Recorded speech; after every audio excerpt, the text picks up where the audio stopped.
Welcome to this week's Coffee and Conversation. I'm your host, Coach Dennis. We're going to talk about dating again today. And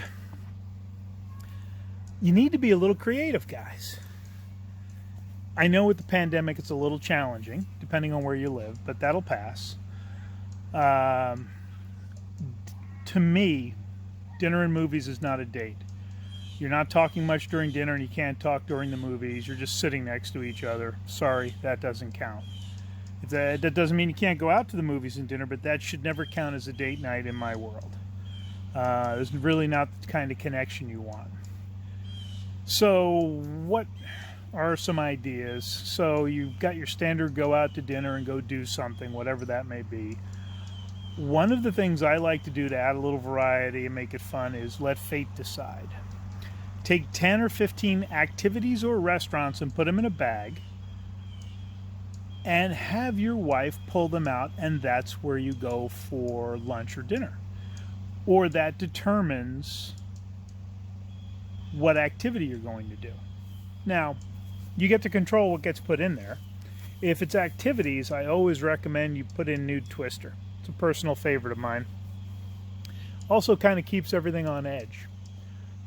Makes it kind of fun. If you're not intimate currently with your partner, that can create a little bit of a challenge. You might have to leave that one out. The other thing is multi-stop dates. It's really easy to go to one place for dinner, maybe dessert or an appetizer, and that's it.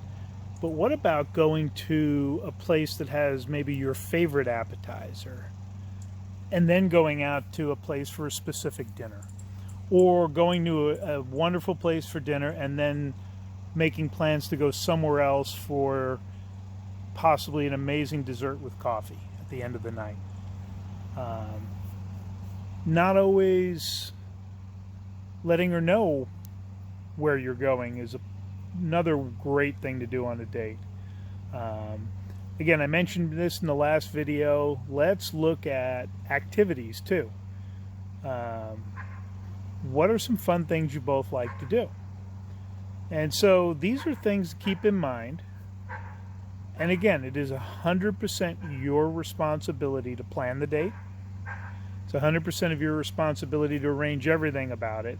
So it is not work to her. Now, a lot of guys literally have gotten into their 30s and 40s and have done little to nothing when it comes to date planning. And it is not hard. It is a skill you can learn.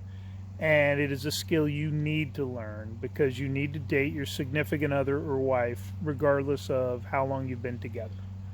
All right, please hit the subscribe button down below and like this video if you liked it, and we'll talk to you guys later. Bye.